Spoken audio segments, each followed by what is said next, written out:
같이 읽겠습니다.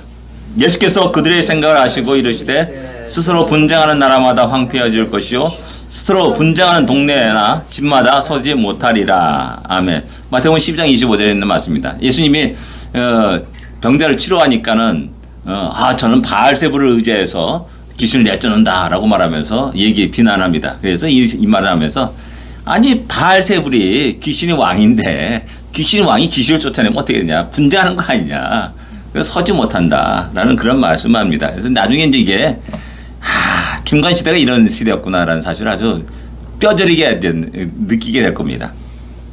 그 다음에 누가복음 19장 22절입니다. 이르시되 어떤 귀인이 왕위를 가지고 오려고 먼 나라로 갈 때, 그러면서 이제 그 다음에 문화 비유를 나옵니다. 각 종들에게 10문화씩인가요? 이렇게 나눠주고 하는 그런 일들이 나옵니다. 마태복음 달란트 비유입니다. 근데 여기는 이제 문화 비유 나옵니다. 그래서 똑같은 비유가 아닌가, 전혀 다릅니다. 달란트는 우리가 상상할 수 없는 큰 금액입니다. 달란트는.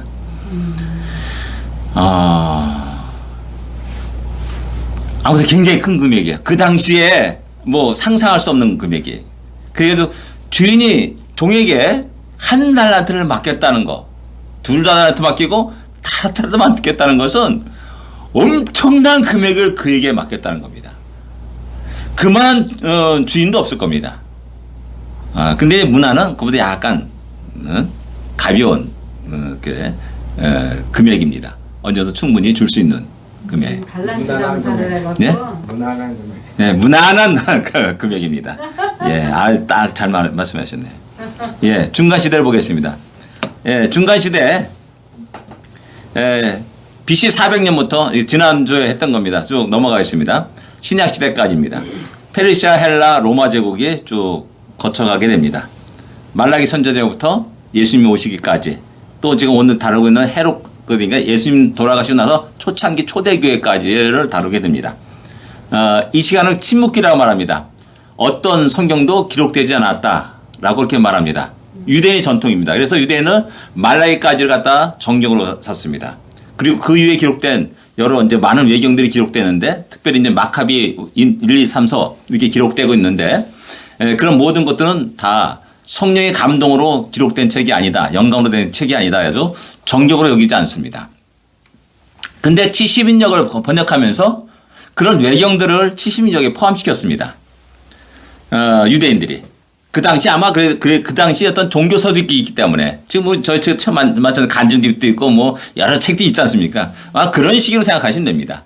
그렇게 같이 함께 포함해가지고 읽도록 했습니다. 왜냐? 그 당시 이제 중간 시대에 그 중요한 역사적 사건이 마카비 반란인데, 그 반란이 어떻게 일어나, 그 역사를 갖다가 좀 알려주기 위해서 그걸 집어넣었다라고 생각됩니다.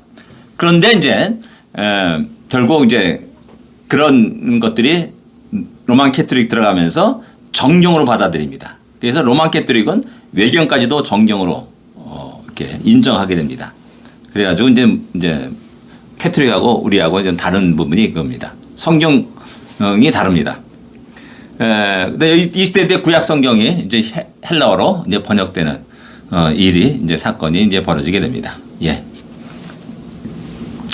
알렉산더 등장입니다. 굵고 짧게 산 왕.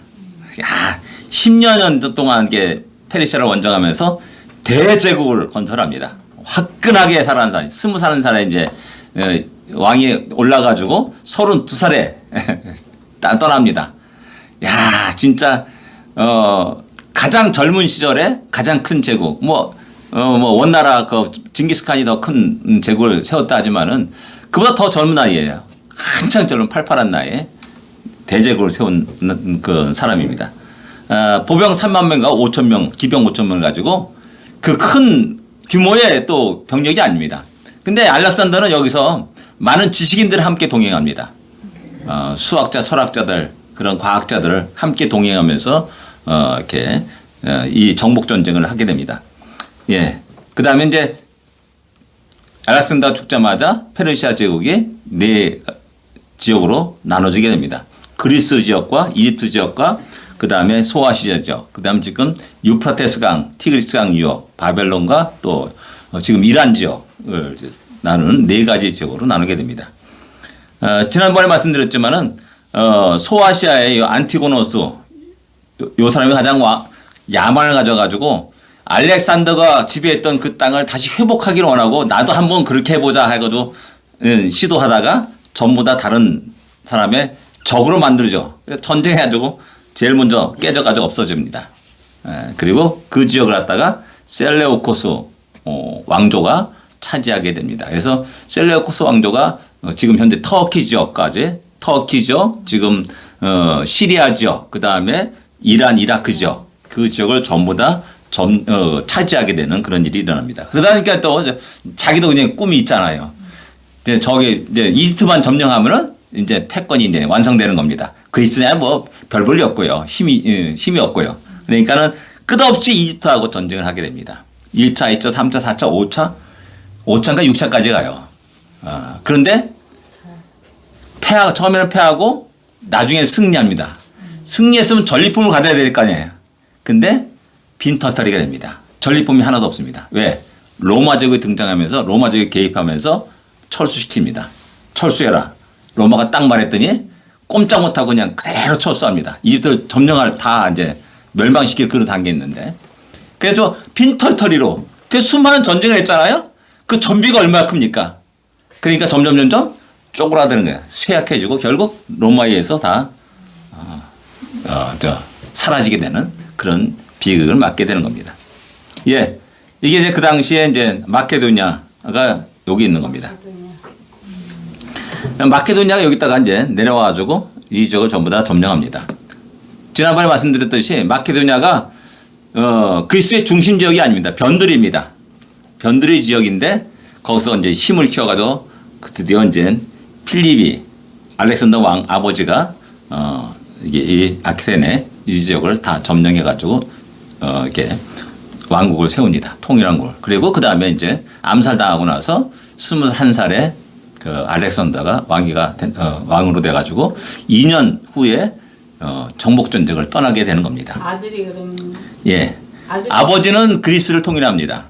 그리고 아들은 페르시아 정복, 알렉산더는 페르시아 정복을 떠나게 됩니다. 요 지역이 또 이제 이렇게 됩니다.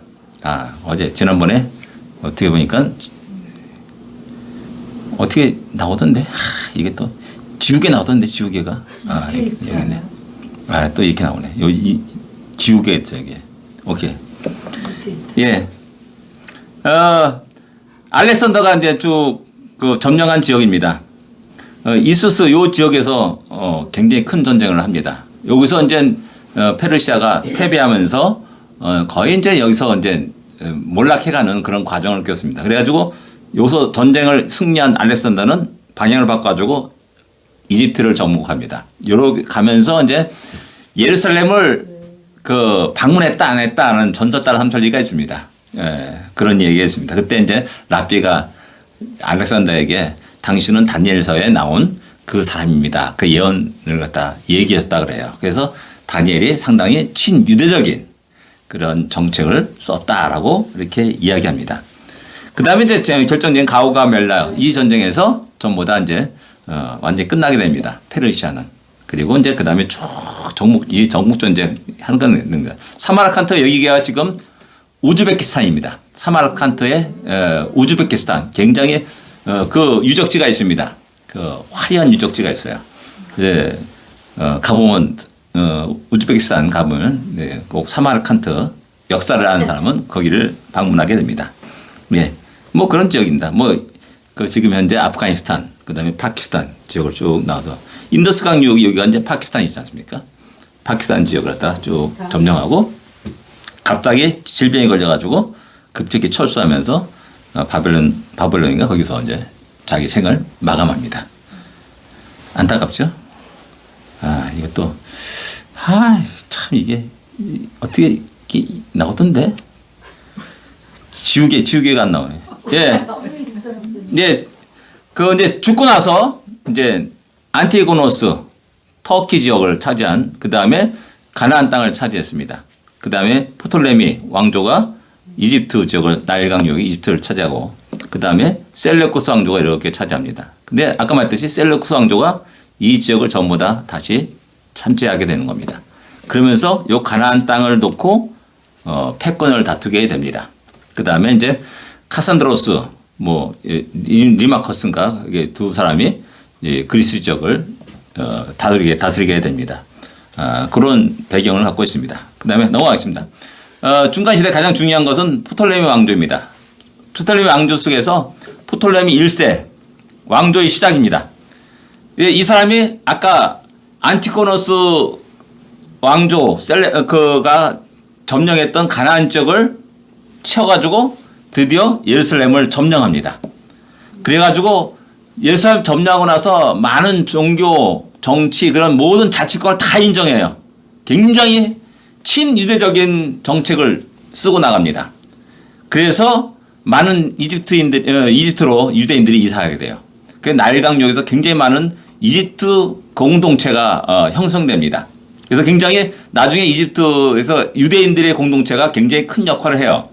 굉장히 중요한 영향력을 끼치게 돼요. 그 나중에 이제 마카비 반란의 그때 그 사람들이 결정이 굉장히 중요한 역할을 합니다. 그리고 이제 요때 이제 드디어 성경에 나오는 세리가 나옵니다. 세리가 나옵니다. 이때부터 나오게 된 겁니다. 세금만 내라. 그래가지고 대표를 쳐가지고 세금을 모아가지고 너희들이 원하는 그 금액을 내주는 겁니다. 그때 이때 세리는 오히려 백성들에게 칭송을 받는 사람들이었습니다. 왜? 백성들을 위한 입장에서 착취하고 그런 것이 아니라 내 입마에 포켓하는 것이 아니라 그들을 위해서 가장 적절한 세금을 낼 수 있도록 하는 그런 역할을 했던 사람들이 세리입니다. 근데 시간이 지나면서 이제 세리가 야 돈을 벌어야지 이렇게 되는 겁니다. 그러면서 로마 시대에는 이제 민족 반역자가 되는 그런 일들이 일어나게 됩니다. 근데 이때부터 이제 세리는 있게 되는 겁니다. 그다음에 프톨레미 2세 때 이때 이제 이 사람들이 굉장히 학문을 좋아해가지고 이때 드디어 이제 헬라어 번역이 나오는 겁니다. 번역이 나오는 게 됩니다. 70인령이 이때 번역이 됩니다. 그 다음에 이제 프톨레미 3세 이게 이들이 다 3세까지는 상당히 친유대적인 정책을 씁니다. 그러나 이제 4세에 의해서 요때 이제 반유대적 정책, 유대인들이 갖고 있던 모든 혜택을 다 박탈시킵니다. 그래서 이 사람하고 박탈시키니까는 유대인들이 누구한테 붙냐? 셀레우코스로 딱 붙어요. 왕조로 딱 붙습니다. 안티오코스 3세로 붙어버려요. 안티오코스 3세는 계속해서 전쟁하다가 패에다가 쟤네들이 반유대 정책을 쓰니까 그 유대인들을 회유합니다. 자기 편을 끌어들입니다. 그래서 전쟁을 하죠. 그래서 안티오코스 3세 때 드디어 3차인가 4차인가 그때 드디어 이집트를 이깁니다. 승리합니다. 그런 일이 이제 프톨레미 4세에 일어나게 됩니다. 5세 때도 계속 셀레우코스 왕조하고 전쟁을 하게 됩니다. 그때 5세는 로제타 스톤이 제작됩니다. 그때 로제타 스톤이. 그 로제타 스톤은 세계 역사 속에서 이집트의 상형 문자를 해독하게 되는 하나의 근거가 됐던 그 시작점이 됐던 게 이제 로제타 스톤이라는 겁니다. 로마가 등장합니다. 로마의 중재 아래서 프톨레미 왕조와 셀레우코스 왕조가 평화족을 맺습니다. 셀레우코스 왕조의 딸이 클레오파트라 1세입니다. 그때도 클레오파트라가 있었습니다. 클레오파트라 1세가 그 프톨레미 왕조로 와가지고 결혼 정책을 쓰게 됩니다. 그런 일이 일어납니다. 그 다음에 이제 요까지가 이제 대부분 이제 프톨레미 중간 시대에 영향 끼치는 사람이고 셀레우코스 이때부터 말할 사람이 이제 이때 말할 사람은 안티오코스 3세입니다. 3세와 셀레우코스 4세와 그 다음에 안티오코스 4세입니다. 요 세 명만 정확하게 좀 아시면 되겠습니다. 알렉산더 이후에 제일 넓은 영토를 차지하는 왕이었지만 이집트와 계속 전쟁을 하게 됩니다. 가나안 지배권을 놓고 그리고 또 패권을 놓고 전쟁을 하죠. 그때 이제 로마가 등장합니다. 참 이게 시대적 운이 없는 사람입니다. 로마가 이제 포에니 전쟁에서 승리합니다. 그러면서 지중해 제해권을 장악합니다. 그래서 직접 이제 국제 정세에 이제 개입하기 시작합니다. 이집트와 셀레우코스 왕조의 그 분쟁에 개입하게 됩니다. 그때 또 이제 하니발 장군이 망명합니다. 패해가지고 망명합니다. 그래서 로마와 전쟁을 부추깁니다. 야, 이길 수 있어. 나가면 내가 있잖아. 하연이 막 부추깁니다. 그 말 듣고 전쟁에 나갔다가 엄청 깨지죠. 그래가지고 소아시아 땅을 전부 다 전쟁 배상금 다 넘겨주게 됩니다. 터키 지역을 전부 다 넘겨주게 됩니다. 그 다음에 패배했기 때문에 조약을 맺는데 여기서 이제 엄청난 그 불평등 조약을 합니다. 막대한 배상금을 내게 되고요. 아까 말했던 터키 지역을 전부 다 포기하게 됩니다. 이 막대한 배상금을 갖기 위해서 어떻게 됩니까? 쥐어짜야 되는 거냐? 쥐어짜야 되는 거예요. 유대인들 쥐어짜는 겁니다. 뭐 그러다 이제 갑자기 죽어져요. 어떻게 유대인이 자치권을 어느 정도 허락했지만은 갑자기 죽나 그래요. 그래서 그의 아들인 셀레우코스 4세가 왕위에 이르게 됩니다. 이 사람이 이제 드디어 배상금을 갖기 위해서 머리 짜다 보니까는 성전에 금 막대한 금이 있더라 라는 것을 알게 돼 소문을 듣게 돼요. 그래서 헬리오도스라는 오도로스라는 그 자기의 부하를 시켜가지고 야 거기서 금을 갖고 와라. 은하고 그 달란트 수십 달란트인데 수십 달란트가 있는데 그거 갖고 와라 라고 명령을 내립니다. 그래서 헬리오도로스라는 사람이 성전에 들어가다가 딱 쓰러져요. 너무 기적적인 일이 나는 겁니다. 그래서 이 사람이 너무나 놀라가지고 하나님을 두려워하게 됩니다. 그리고 이제 그 당시에 제사장들의 안수 기도를 통해서 그 사람이 또 정상으로 돌아와요. 그래서 하나님을 경외하는 사람들입니다. 그때 당시에 그 사람뿐만 아니라 같이 함께 수행하면서 성전으로 들어가려던 사람이 다 쓰러진 겁니다. 놀라운 기적의 역사가 일어난 거예요. 그래서 이 사람이 이제 셀레우코스 왕 4세로 앞으로 갑니다. 그래서 이래서 도저히 거기 갈 수 없습니다. 그러니까 셀레우코스 왕 4세가 또 그럼 다시 또 누구를 보내랴 이렇게 질문을 합니다. 근데 이 사람이 하는 말이 왕이요 당신이 가장 미워하는 사람 당신의 대적자를 보내시오. 그럼 하나님이 죽일 겁니다.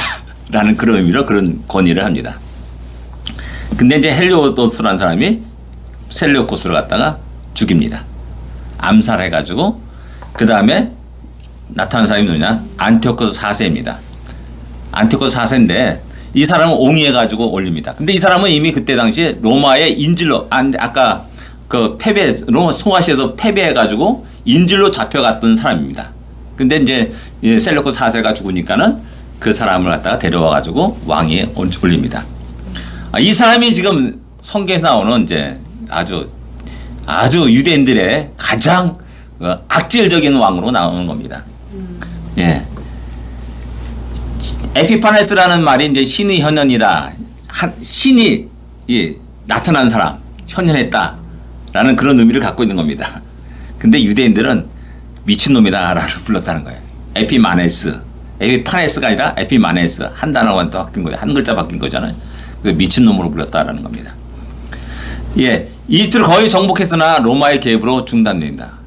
중단됐기 때문에 아무 전리품이 없어요. 소득이 하나도 없는 거예요. 빈털터리인 겁니다. 그래 계속해서 힘들어지는 거죠. 예. 아까 인질로 잡혀가기도 했고요. 거기서 한 13년인가? 이렇게 지내면서 로마의 제도와 그 번성 갖다가 보고 느꼈을 거라는 사실입니다. 예. 아까 헬리오도스에 의해서 왕으로 추대했지만 그를 쫓아냅니다. 그리고 이제 그다음부터 이제 요게 문제입니다. 요게. 예루살렘에서 야순이 반란을 일으킵니다. 야, 안티오코스 4세가 죽었다라는 소문을 내면서 반란을 일으킵니다. 유대인들의 반란이죠. 그 여기에 이제 대노한 겁니다. 그래서 딱 죽여라. 그다음부터 이제 예루살렘 점령해서 4만 명을 학살합니다. 이게 뭐 그냥 작은 숫자가 아니잖아요. 4만 명이면 엄청난 숫자 아닙니까? 아까 말했듯이 알렉산더가 데리고 나가 정복 전쟁을 할 때 3만 5천 명 데려나간 겁니다. 4만 명의 학살해요. 수많은 유대인들 노예를 팔고요. 그 다음에 또 총독을 임명하고요. 그 다음에 이 사람이 또 한 게 뭐냐면은 막대한 세금을 부과합니다. 유대인들에게. 왜? 전쟁 배상금. 그 다음에 자기 이제 누려야 될 것 때문에 막대한 세금을 아주 악독하게 부과합니다. 그 다음에 또 이제 유대인들의 철저한 헬라화 정책을 시도합니다. 이게 우리나라 이제 식민지 때 이제 그 일본말 강제로 쓰게 하고 한국어를 전부 다 없애버려요. 그런 정책을 쓰게 되는 겁니다. 그 다음에 유월신을 포기하게 하고요. 유대인을 학살하고요. 성전의 희생자를 다 금지시켜버립니다. 그리고 제우스 신에 성전에서 제우스 신에게 제사하도록 이렇게 합니다. 그러니까 유대인들에게는 도저히 받아들일 수 없는 돼지로 제사드린 겁니다. 돼지로. 그런 일들이 이 안티오코스 4세에 일어나는 겁니다. 할례 금지시키고 율법을 버릴 걸 명령하고 어기는 자는 무조건 죽여버리고 강제로 유대인들에게 돼지를 먹도록 합니다. 어떻게 먹이냐? 지네들 말했던데 쫙 돼지 고기를 쫙 지내놓고 자 먹으시오 라고 한다고요. 안 먹는 사람 있잖아요. 아 저는 유대인이구나. 딱 잡아다가 강제로 먹이는 겁니다. 유대인들은 돼지고기 안 먹잖아요. 그걸 딱 알고 저는 유대인이구나. 잡아다 칼 대면서 먹어 이렇게 되는 겁니다. 그러면 살기 위해서 먹을 수밖에 없는 거죠. 치욕적인 거죠. 성전에서 제우스를 위해서 제물을 드렸다. 요때 이제 하시딤이 등장합니다. 경건주의자들이라는 의미를 하시딤이 유대 경건주의자라는 의미입니다. 요 하시딤이 나중에 바리새파가 되는 겁니다. 바리새파. 성경에 나오는 우리 바리새파라잖아요. 바리새파 되고 그다음에 세리 요한을 갖다 우리는 보통 에세네파라고 합니다. 에세네파 소속일 것이다라고 학자들이 일반적으로 얘기합니다. 바로 하시딤에서 좀 약간 좀 백성들과 이제 같이 함께 이렇게 가는 사람들이 이제 바리새파 됐고요. 거기서 또 극단적으로 이제 광야에서 완전 속세를 떠난 생활하는 사람들은 이제 에세네파가 되는 겁니다. 예. 그 다음에 드디어 이제 이 사람에 의해서 이제 마카비 반란이 이제 일어나기 시작하는 겁니다. 이 도저히 이제 참을 수가 없는 거예요, 유대인들이. 그래서 그 다음에 이제 오늘부터 이제 마카비 반란이 일어나게 되는 겁니다. 마카비 반란 시작은 어떻게 됐냐? 늙은 대상 마따디아에게 강제로 돼지로 희생제사를 드리기 위해서 사신들이 옵니다. 이런 일을 많이 한 겁니다. 약간 제사장이다. 그러면 잡아다 강제로 돼지고기 딱 놓고 돼지 놓고 희생제사 드려 칼을 놓고 칼을 들이대면서 그렇게 된 겁니다. 그러면 이제 다 이제 웬만한 제사장들은 다 이제 거기에 굴복해가지고 돼지로 제사를 드리는 겁니다. 하나님께 희생제사를 드리는 겁니다. 근데 이 사람은 분결해가지고 그 사신들 죽여버립니다. 단칼에 죽여버립니다. 그리고 도망갑니다. 그리고 이제 자기 아들 5명이에요. 5명. 5명 가운데 다 죽어요. 전사해 죽고 암살해 죽고 그래요. 비극적인 가정이 있죠. 그래서 이들이 같은 형제들이 그 다음에 아까 도망갔던 하신들이 함께 합류하면서 이제 반란의 규모가 점점 커지게 되는 겁니다. 예, 그게 이제 마카비 반란의 시작입니다. 이제 안티오코스 4세가 안식일에 큰 군대를 보내서 안식일이니까는 적군이 쳐들어와도 안식일을 지켜야 된다는 것 때문에 유대인들이 쉬었어요. 안식일 날. 전쟁을 하지 않았어요. 그걸 이용해가지고 무자비하게 쳐들어가지고 학살해버립니다. 유대인들을. 그래서 그다음부터 안식일도 싸우자. 라는 그런 말이 나오게 됐고, 이제 그런 규정들이 이제 바뀌게 된 겁니다. 전쟁은 안식일도 할 수 있다라는 겁니다.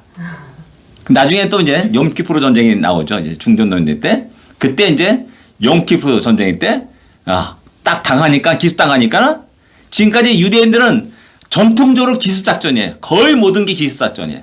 구약 성경부터 시작해서 쭉 보게 되면 거의 모든 전략이 기습작전이에요.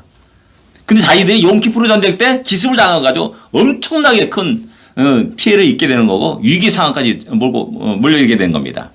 그래서 그다음부터는 군인들과 중요한 사람들, 그 사람들은 속죄일 날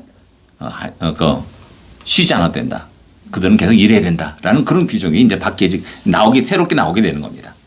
예, 이제 안티오코스 4세 때문에 안식일에도 전쟁을 할 수 있다라는 그런 규정이 나오게 되는 겁니다.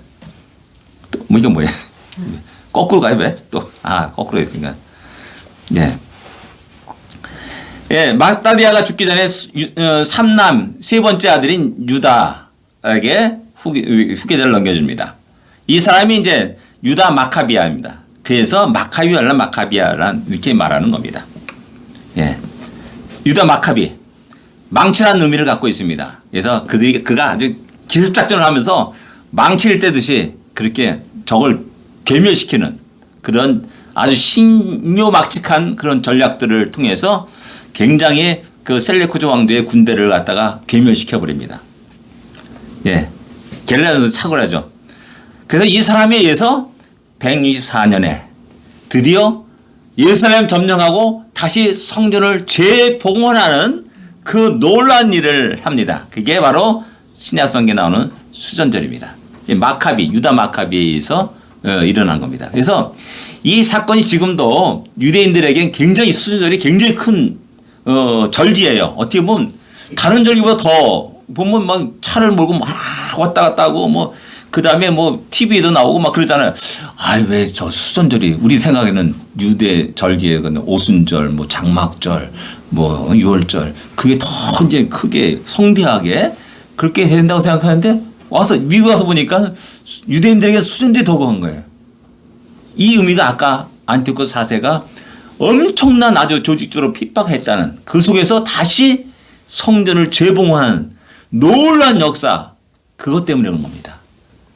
예, 그래서 예, 수전절 기슬레올 25일 날 이게 주로 이제 크리스마스 전 초 12월 초에 해당하는 겁니다.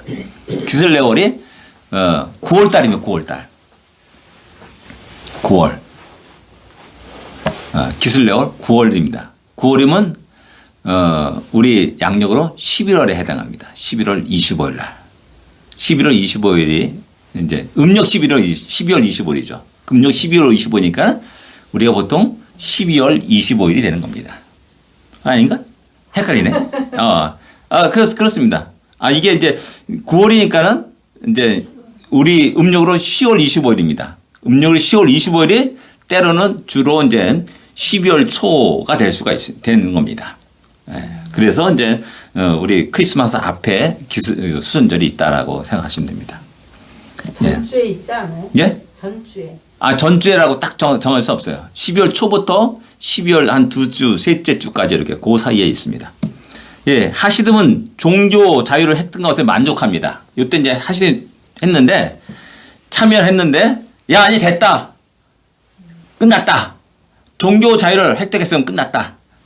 만족하면서 이제 더 이상 피를 흘리거나 전쟁하지 말아라. 그런 걸 요구합니다. 여기에 이제 유다 마카비하고 이제 상충되는 일이 일어나게 됩니다. 그 다음에 또 이제 또 재상 그 직 때문에 또 하시즘하고 또 충돌하게 됩니다. 요때 이제 대상 메넬라우스라는 사람이 있었는데 이 사람이 베냐민 지파입니다. 어떻게 베냐민 지파가 대상이 될 수 있습니까? 감히 할 수 없잖아요. 근데 이게 셀루쿠스 왕조에 의해서 임명되는 겁니다. 그리고 사독 계열의 대제사장인 사람이 이제 끊어지게 되는 겁니다. 이오니아인가 뭐 그 사람인데 그 사람은 이제 이집트로 피난 갑니다. 피신해합니다. 나중에 그 사람이 예루살렘 성전을 이집트에 다시 만들려고 시도했던 그런 역사가 있습니다. 사형시켜버립니다. 그 다음에 안타깝게도 160년에 예루살렘 근처에서 전사를 하게 됩니다. 이 사람이 전사하면 다 전사하고 암살당하고 3명 다 전사하고 2명은 암살당하고 그렇습니다. 그 다음에 두 번째 요나단이라는 사람이 나옵니다. 이 사람이 두 번째인가 그래요. 시리아가 점령하고 있던 성읍을 게릴라 전으로 하나하나 다시 회복됩니다. 이게 다 이제 어떻게 보면 발라 일으키면서 계속 영토를 확장시켜 나가는 겁니다. 영토를. 그래서 이제 유대의 왕이면 대상으로 되었다. 시리아가 이제 권력 투쟁을 하거든요. 권력 투쟁 그 상을 이용해 가지고 이제 자기가 유대의 왕이라는 것을 어느 정도 인정을 받습니다. 그리고 대제사장이 됩니다. 그러니까 왕직과 대제사장을 같이 겸용하게 됩니다. 요게 이제 하시즘의 눈에 가신 겁니다.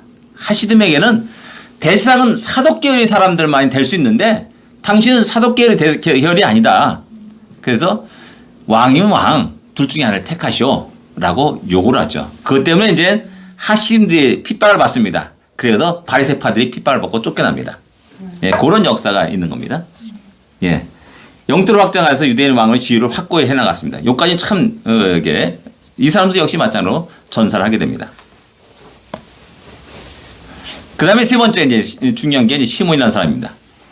이 사람으로부터 이제 드디어 독립왕조가 시작됩니다. 그 다음에 이제 마따디아 둘째 아들로서 이제 유일하게 오형제 중에 유일한 생존자가 되었습니다. 그래서 이 사람이 아들들이 계속해서 이제 하스모니 왕가를 지배하는 겁니다. 그래서 약 100여 년 동안 독립왕조를 유지하게 됩니다. 하스모니 왕자, 하스모니아 왕조 그러는데 찾아봤어요. 하스모니아 왕조 그 무엇이냐 했더니 이 마따디아의 조상, 이들이 조상 가운데 그 이름을 땄다라는 겁니다. 하스모니아. 예. 그 조상의 이름입니다. 예. 이스라엘에 여러 있던 계파들을 통합시킵니다. 하시딤파. 그 다음에 아까 헬라 교육을 중요시했잖아요. 이렇게 헬라파가 있습니다. 그 다음에 마카비파. 열렬하게 이제 전쟁을 해가지고 영토를 확장하고 유대 그 영토를 갖다가 확장해야 된다라는 이 주장하는 사람들이죠. 하시dim은 경건주의 운동하는 사람으로서 종교의 자유를 중요시하고 하는 그런 계통의 사람들입니다. 정치와는 약간 좀 거리를 두는 사람이죠. 그래서 이 사람들이 이제 그 당신 제사장질 내놓으시오라고 그런 요구를 하게 됩니다. 나중에. 예. 시리아와 합종해서 시리아가 말하는 건 아까 말했던 셀레코스 왕조입니다. 수리아. 성경은 수리아라고 말하죠. 수리아, 셀레코스 왕조. 그래가지고 이제 독립을 허락받습니다. 시리아에서 독립을 허락받습니다. 그러니까 예, 그렇습니다. 로마와 협정에도 협정을 맺어 로마와도 협정을 맺어가지고 로마의 제국의 그 강대함을 알아요. 그러니까 로마 제국과 관계를 맺습니다. 그래가지고 이제 안전을 확보합니다. 유대인들의 안전을. 그 다음에 요뽀와 예루살렘의 국도를 장악해서 해상 교통을 엽니다. 상당히 지금 처음에 유다와 요나단과 시몬에 이르기까지 계속 영토를 확장시키는 그런 정책으로 나갔습니다. 그 다음에 유대의 완전한 영토 회복과 유대 포로의 석방을 위해 굉장히 노력한 사람이 시몬입니다. 역시 마찬가지로 프톨레미의 두 아들의 살해당합니다. 암살당합니다. 그 다음에 이제 요한 힐카노스 이 사람의 아들입니다. 이 사람의 아들 힐카노스가 이제 왕이 되면서 이제 아버지의 살해 음모를 알고 예루살렘에 입성하여 대제사장직을 받았다라고 이렇게 이야기합니다. 이게 여리고 평원에서 이제 시찰을 하는데 이제 사위 프톨레미라는 사위가 그리고 두 아들이 모의해가지고 아버지 죽인 겁니다. 근데 요한 힐카노스가 이제 그걸 알고 잽싸게 예루살렘에 들어옵니다. 그래서 자기가 먼저 대제사장직에 오릅니다. 야, 왕보다도 대제사장직이 더 좋았던 것 같아요. 나중에 또 그 비슷한 얘기가 나옵니다. 그래가지고 대제사장직을 장악하고 그 다음에 왕위를 또 오르게 됩니다. 전 세계를 정복해 이 사람은 참 야망이 있어요. 전 세계를 정복해서 유대 왕국을 세우고 모든 사람들 유대인으로 만들고 유대교를 통일시켜 버리려고 하는 아유 대단한 야망을 갖고 있는 사람입니다. 왜 이런 야망을 갖고 있을 수 있냐? 알렉산더 그런 일 했잖아요. 그 나도 할 수 있다. 그래 전 세계 지중해 이 지역을 갖다가 다 정복해서 모든 사람 할례받게 하고 모든 사람을 전부 다 유대교로 개종시키자. 아주 큰 꿈을 가진 겁니다. 이 칼로서 하려고 그러는 거죠. 이게 이제 이런 정책에 이제 중요한 것은 이드메와 블레세바를 정복합니다. 중요한 것은 이드메를 정복한 겁니다. 이드메가 누구냐면 에돔 족속의 땅입니다. 그 지금 사해 남부죠. 사해 남부에 지금 요르단 지역 그 지역을 갖다 이드메 지역이라고 합니다. 그러니까는 그 가운데 유대인 에돔 족속을 전부 다 강제로 할례를 받게 합니다. 그래서 유대교로 입교시켜 버립니다. 그래서 헤롯이 에돔 족속이지만은 그는 종교적으로는 유대교 사람입니다. 여기서 이제 그게 나오는 겁니다. 여기서. 그래서 어느 정도 유대인들이 헤롯을 받아들일 수 있는 하나의 그것이 된 겁니다. 어떤 근거가 되겠다 할 수가 있습니다. 예, 그런 것도 그런 배경이 이제 요한 힐카노스에 의해서 이루어지게 됩니다. 예, 아까 말했듯이 유대교를 교정시킵니다. 헤롯은 할례를 받은 유대교 사람이다라는 겁니다. 그 다음에 사마리아 점령 그리심산을 신전을 파괴하고 유단 동편 사회부 계속 이제 영토를 확장시켜 나가는 그런 일들을 해나갑니다. 그 다음에 종교적 갈등이 여기서 나옵니다. 하시딤들이 아까 말했듯이 하시딤들이 대상직을 포기하게 요구합니다. 열받은 겁니다. 이 사람들이 이제 포기하게 된 근거가 뭐냐? 당시 어머니가 그 안티오코스 4세 때 잡혀가나 그래요. 인질로 가나 그래요. 그래서 부정한 여인이 되었다라고 부정한 사람이다. 부정한 사람의 자식은 결코 대상이 될 수 없다라는 논리를 피는 겁니다.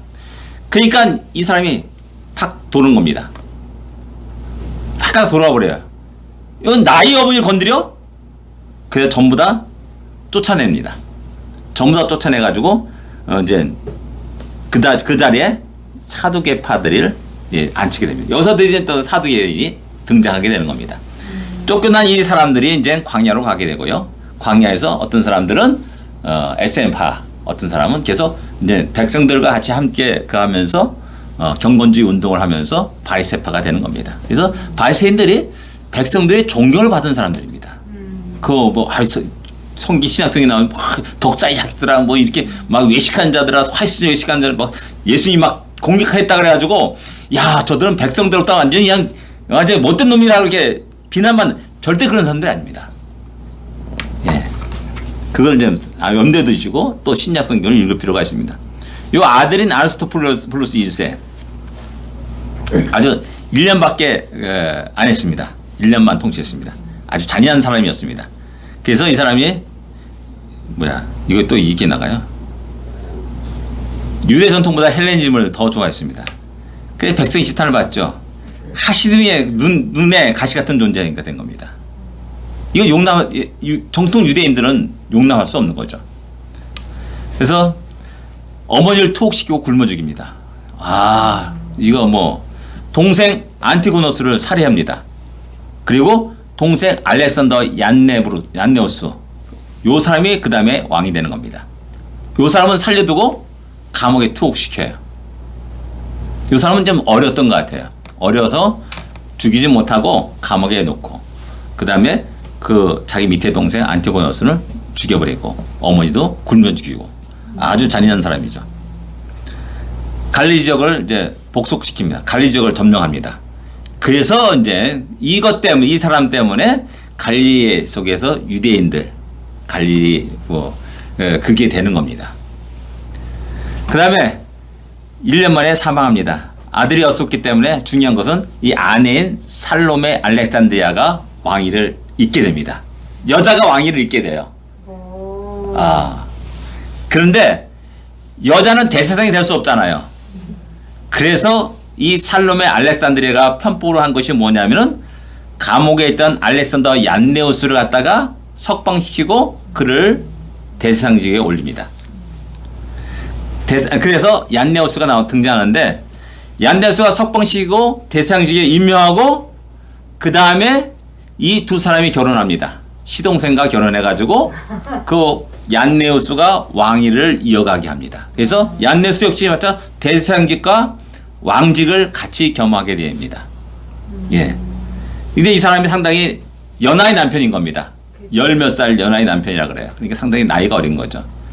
그럼에도 이제 결혼해가지고 아들을 낳습니다. 요단강 뭐 쭉 점령하고 하스면 최대 영토를 이루게 되고요. 뭐 이게 왜 나옵니다, 이게. 예. 명실상부한 독립왕조로서 정식 왕으로 칭하게 된다. 이제 국제적으로도 이제 정식 왕으로 칭함을 받게 돼요. 예. 요한 힐카노스에 의해서 이제 축출되었던 하시딤들이 바리새파에 가서 대장식을 포기할 것을 요구합니다. 여기서 이제 이 바리새파 사두개파가 이제 갈등이 일어나면서 이제 엄청나게 바리새파들이 핍박당하고 죽음을 당합니다. 6,000명을 학살합니다. 6,000명을. 그러니까 바리새파도 우리가 함부로 뭐 예수님이 단순하게 예수님이 뭐 예식한 자들이요 그렇게 비난했다가 해가지고 우리도 함께 비난하고 그럴 사람들이 아니에요. 사실은 이런 순교 역사가 있어요. 그들에게도. 예. 800명을 십자가에 처형을 합니다. 그리고 8,000명 정도가 광야로 나갑니다. 그리고 그 일부가 SNF가 되는 그런 역사가 있습니다. 그러니까 바리새파의 뿌리가 어떻게 된다는 것을 갖다가 이제 아시면 되겠습니다. 아까 뿌리가 어떻게 돼요? 아까 안티오코스 4세에서 유대인들이 핍박을 받고 그러니까 거기에 이제 경건 하시딤 운동이 일어나는 겁니다. 하시딤들이 이제 바리새파 되고 에스네파가 되는 거라는 사실입니다. 이런 정치적인 상황 속에서 이렇게 되는 겁니다. 그 다음에 이제 대부분 유대인들이 주장을 받지 않고 종교적으로는 사두개파를 지지하였고 정치적으로는 헬라파가 되었다. 약간 이제 이 왕의 모습이 알렉산더 그 얀네우스라는 그 왕은 그렇게 되는 겁니다. 그러면서 이제 통치의 일사병을 사명하자 알렉산더 그 부인인 살로메 알렉산드르에게 통치가 된 드디어 이 사람이 정식으로 여자 왕으로 등장합니다. 여자 왕으로.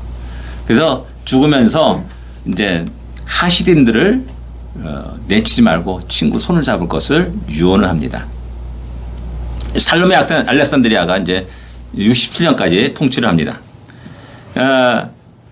바리새인들과 함께하라고 이렇게 권합니다. 그래서 율법에 충실하고자 해서 백성들이 지지를 받습니다. 상당히 이 사람은 여자지만은 백성들의 지지를 받은 사람. 하시딤과 손을 잡았으니까는 바리스파가 손을 잡았으니까는 백성들이 지지를 받을 수밖에 없습니다. 대장이 될 수 없으니까 여자가 대장이 없으니까 자기 장남을 갖다가 힐카노스 2세를 갖다가 대제사장으로 임명합니다. 장남을 대제사장으로 임명합니다.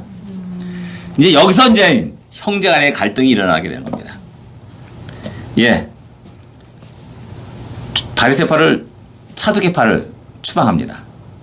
그리고 바리새파를 화해합니다.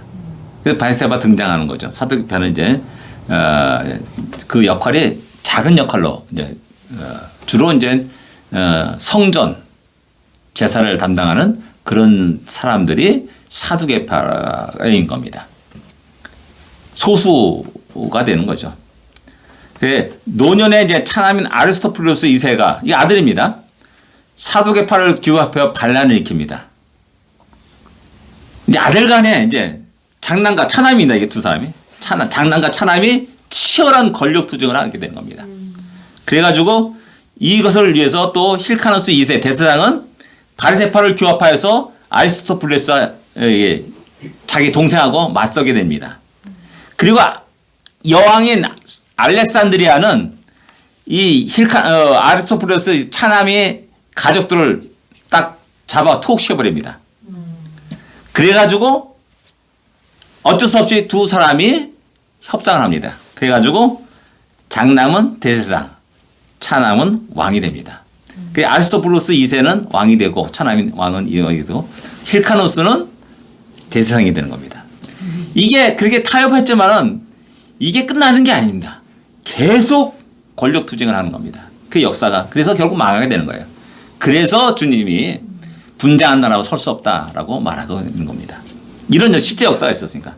아리스토플루스가 2세가 이제 알렉산드리아가 이제 죽고 나서 자기가 왕위를 계속 타협했으니까는 형은 당신 대제사장, 나는 왕. 해서 타협했기 때문에 왕으로 이제 통치를 하게 됩니다. 마지막 통치입니다, 이 사람이.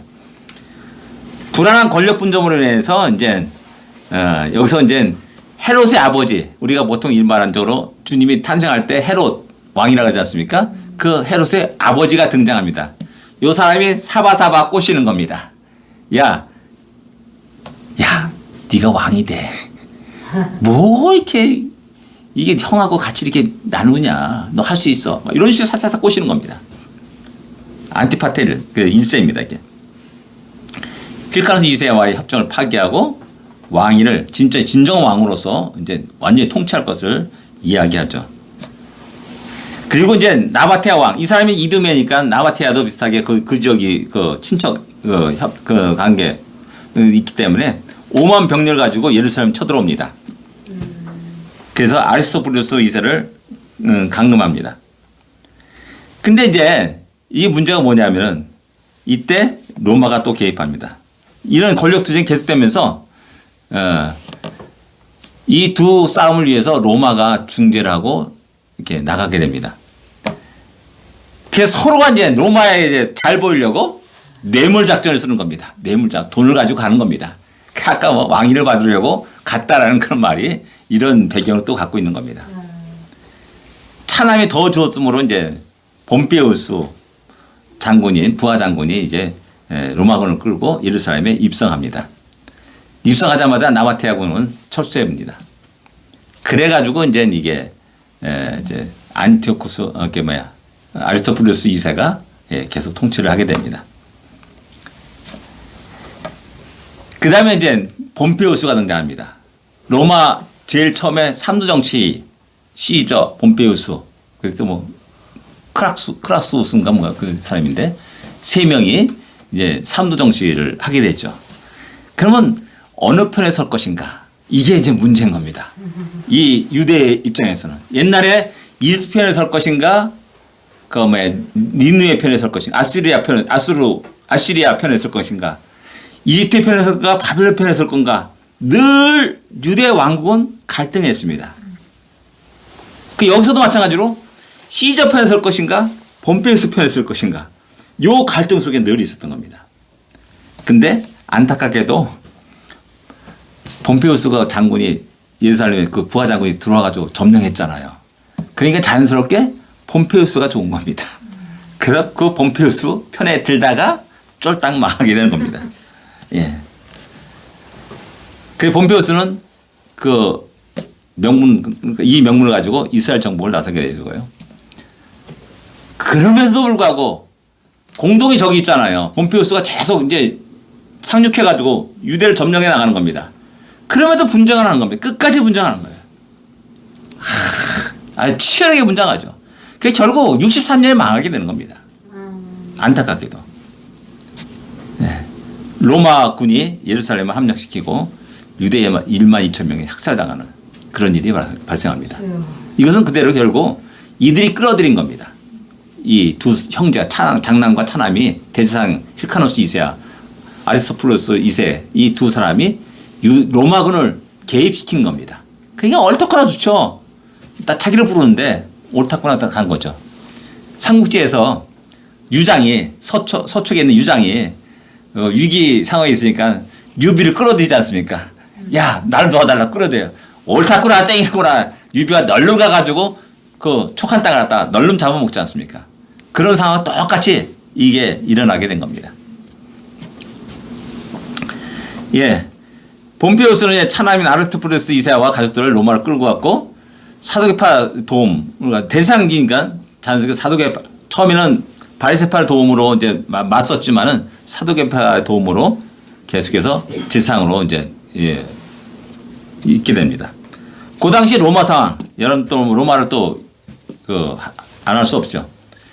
시저와 폼페이우스가 권력투쟁이 있으면 1차 삼두 정치입니다. 거기서 헤롯 아버지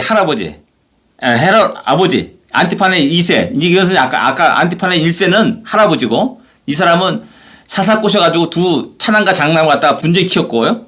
요 사람은 이제 폼페이우스를 지지하게 됩니다. 아까 제가 약간 잘못 말했는데 폼페이우스를 지지해요. 근데 이게 망한 거죠. 근데 이 사람이 상당히 머리가 좋은 사람입니다. 아리스토플루스는 2세는 시저를 지지해요.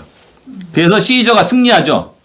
그래서 유대 본무왕으로 귀국하는 길에 아리스토플루스 2세가 암살을 당합니다. 결국 이제 끝나게 되는 거죠. 그 다음에 안티파네 2세는 시저에게 이제 아까 폼페이우스에 이제 그 지지했잖아요. 그러니까 뇌물을 주고 그 다음에 그 시저가 이집트 원정할 때 어려울 때 군사를 동원해서 그를 적극적으로 지원합니다. 그래서 시저의 환심을 샀게 됩니다. 신임을 얻게 되고 결국 이것 때문에 결국 이제 헤롯이 이제 유대 왕이 되는 그런 계기가 되는 겁니다. 힐카노스 2세. 이 사람이 이제 드디어 이제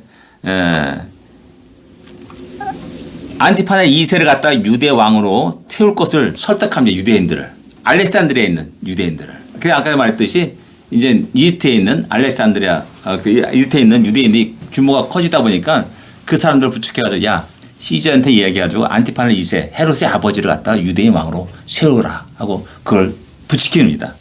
그래서 결국 그가 유대의 왕으로 이제 오게 되는 겁니다. 하스몬가의 계보입니다. 아까 말했던 마따디아 1, 2, 3, 4, 5 이렇게 되는 겁니다. 그래서 제일 먼저 유다가 하다가 전사를 하죠. 그 다음에 두 번째 요나단이 또 하다가 전사를 합니다. 그리고 세 번째인 시몬이 둘째 아들입니다. 이 사람은 다 암살 당하는 것으로 알고 있습니다. 그 시몬의 아들인 요한 힐카노스가 계승하고 계속해서 정복전쟁을 통해서 유대 영토를 갖다가 확산시킵니다. 그 다음에 이제 아리스토플루스가 이제 그 다음에 잔인한 왕으로 아까 나타났죠. 1년 통치합니다. 1년 통치하면서 잔인한 왕으로 나타납니다. 요때 이제 살로메 알렉산드리아를 갖다가 결혼하죠. 그때 이 사람이 엄마를 죽이고 자기 동생을 죽이고 알렉산더 얀네우스를 갖다가 감옥에 가둡니다. 그리고 이 사람이 1년 만에 죽으니까 이 여자인 사람이 알렉산더 얀네우스 자기 시동생을 갖다가 대상이 이겼고 결혼해가지고 그를 다시 왕으로 세우게 됩니다. 그리고 이 사람이 죽자마자 드디어 이제 알렉산드리아 이 사람이 여왕으로 등장합니다. 그래서 장남인 힐카노스가 대지상으로 차남인 아리스토플레스 2세를 갖다가 왕으로 이렇게 이제 통치하게 되는 겁니다. 그 다음에 쭉 넘어오다가 중요한 사람이 뭐냐면 요 미리암입니다. 미리암이 헤롯과 결혼합니다. 안티파네로 2세를 갖다가 이 힐카노스 어떤 연회장에서 독사를 시켜요. 이 안티파테르 2세를 갖다 독사시켜요. 그러니까 이 두 가문, 힐카노스와 그 헤롯 가문이 원수가 되는 겁니다. 전엔 협조해가지고 서로 왕위로 올리고 난 대상직을 하고 이랬는데 갑자기 상황이 확 바뀌어가지고 이건 힐카노스 너가 한 거다. 이렇게 오해하고 밀리게 되면서 원수가 됩니다. 이것을 무마시키기 위해서 결혼 정책을 하는 겁니다. 그래서 손녀인 미리암네를 갖다가 헤롯에게 그 아들 헤롯과 결혼을 시키게 합니다. 그래서 여기서 이제 헤롯이 이제 그 다음에 유대 본방으로 활동하고 그 다음에 미리암의 후손이 나중에 사도행전에 나오는 그 왕 누굽니까? 아그리빠 왕이요. 아그리빠 1세가 있고 2세가 있습니다. 충에 먹어서 갑자기 죽은 왕, 그게 아그리빠 1세입니다. 이 사람의 손장가 그래. 미리암네의 손장가 그래요. 그러니까 이 사람은 하스본 왕가의 정통성을 갖고 있는 사람입니다. 아그리빠 왕은. 그래서 사도 바울이 아그리빠 왕이요, 당신은 유대 전통을 잘 아는 줄 압니다. 라고 이렇게 말하는 것은 그 사람을 좀 높이 띄워주기 위해서 말했을 뿐만 아니라 그가 하스본 왕가의 전통을 이어받은 왕이라는 사실을 알고 있기 때문인 겁니다. 그리고 이제 아그리빠 2세는 결국 유대 반란 72년 이후에도 계속 생존해가지고 그 다음에 나중에 로마 행정관으로 이제 가서 로마에서 죽음을 맞이합니다. 예, 로마 제국 뭐 이해하겠습니까? 여기가 카르타고입니다. 여기가 지금 현재 튀니지 지역이에요. 튀니지. 지금 현재 튀니지라는 지역입니다. 그 다음에 여기가 이제 리비아. 그 다음에 여기가 이집트. 리비아가 이렇게 되고 튀니지가 이렇게 됩니다. 그 튀니지가 굉장히 그 당시 로마 시대에는 굉장히 강대한 나라였습니다. 아주 지중해 해상 무역을 여기에 페니케하고 같이 함께 스페인까지 식민지화해가지고 굉장히 붕괴한 나라이죠. 그래서 로마하고 포에니 전쟁 1차, 3차까지 전쟁을 하게 됩니다. 하니발이 2차 전쟁입니다. 1차도 패니까 하니발이 열받아가지고 스페인에서 코끼리 같은 거 떼를 몰고 이렇게 해가지고 알프스산을 넘어가지고 쳐내려가죠. 그래가지고 뭐 이태리 만들어 갖다 그냥 완전히 초토화 시켜버립니다. 이게 굉장히 위태위태한 로마 입장에서는 가장 위기의 상황이라 할 수가 있어요. 근데 이제 한니발이 결국 실패하죠. 지원이 없었어요. 지원이 좀 됐는데 카르타고에서 지원이 안 됐어요. 그러니까 결국 이제 시간이 지날수록 모든 것이 더 힘들어지는 겁니다. 그래서 결국 패배하게 되는 거죠. 그 3차 전쟁은 슬프게도 로마가 야 너희들 협상하자. 너희들 이러이러한 무기들은 다 폐기하라. 그럼 너희들과 나 평화협정한다. 그 평화협정을 맺었어요. 그래 무기를 다 반납하고 폐기시켰어요. 카르타고가. 그 틈을 딱 노려서 딱 돌아가지고 다 싹 없애버리고 카르타고가 흔적 없이 사라진 겁니다. 이런 모습은 지금도 똑같아요. 야, 너 원자 폭탄 내놔. 우크라이나가 사바사바 러시아하고 미국하고 사바사바 해가지고 야, 그 우크라이나에 있는 그 소련 독립할 때마다 독립한 걸 때 굉장히 많은 원자폭탄이 있었어요. 전부 다 넘겼습니다. 러시아에. 러시아가 넘긴 그 결과가 어떻게 됐습니까? 지금 얻어 터지고 있는 겁니다. 엄청나게. 그 작전이 그대로 로마 시대에 나온 거예요. 로마의 역사를 알게 되면은 지금 현재 나타나는 강대국의 정책들을 어느 정도 볼 수 있습니다. 그러니까 북한에서도 포기 안 하는. 예, 포기 안 하죠. 절대 포기 안 합니다. 예, 그래서 영향권이 이렇게 되는 겁니다. 그리고 옥타비아누스, 아우구스투스, 그리고 이집트까지 넘어가게 되고 그리스 넘어가게 되고 이렇게 되는 겁니다. 예. 여기까지 하겠습니다. 너무나 시간이 많이 갔으니까. 다음에는 헤롯 왕가에 대한 이야기를 안 할 수가 없는데 하려고 하니까는 시간이 너무 지나간 겁니다. 예, 재밌습니까? 분야라는 나라마다 설 수 없다. 이런 역사, 하스몬가가 이런 역사가 있네. 치열한 두 장남과 차남이 치열하게 전쟁한 겁니다. 참 안타까운 일이죠. 로마가 쳐들어오는데도 전쟁하는 거예요. 권력 다툼하는 겁니다. 최소한 그 정도 되면 공동의 적을 위해서 로마가 대적하자. 이게 나와야 되는데, 그래서 이게 안타까운 일이 발생하게 된 거고, 전에 말했듯이 누가복음에 나오는 시몬 할아버지라든지 안나 할머니. 그러니까 안나 할머니는 정확히 나이가 나왔어요. 그 나이를 보게 되면은 하스몬 왕가 시대 때부터 있었던 분입니다. 그러면 그때 당시에 그 독립왕국의 그 영광을 알고 있는 사람입니다. 그리고 예수님 초기에, 예수님 시대 그때 유대인들이 왜 정치적인 메시아를 기다리는지를 이해할 수가 있는 겁니다. 독립왕가가 있었거든요. 그런 다윗 왕 같은 그런 정복자를 갖다가 꿈꾸게 된 겁니다. 그들은. 그래서 보니까 뭐 원수를 사랑하라. 뭐 이런 너무나 약한 겁니다. 예수님이. 너무나 그 메시지. 생각 같아서는 그들이 예수님이 그 6월절 날 그 백만 명이 모여들거든요. 딱 촛불을 딱 불만 댕기게 되면 폭발할 수밖에 없습니다. 그 아까 야손이라는 사람이 발라 일으키는 야손이라는 사람이 바로 안식일 날 그때 안식일인가요? 그때 일어난 겁니다. 사람들이 모였을 때 유대인들이 모일 때 그때 선동해가지고 일어났는데 그거 불만 내게 되면 100만 명의 유대인들이 일어나는 겁니다. 그걸 바랬던 거예요. 유대인들은. 근데 난 죽으러 간다 그러니까 이건 허망한 겁니다. 유대인들 입장에서. 그러니까 배반당한 거예요. 유대인 입장에서 보면 배반당한 겁니다. 죽여라. 완전히 거꾸로 이제 필요 없다. 죽여라. 대신 누구야? 누구 살아난 사람 누구죠? 누구를 살려낼까? 예수 살려낼까? 누구? 예? 바라바를 내리주쇼라고 얘기하는 거죠. 예. 그렇게 되는 겁니다.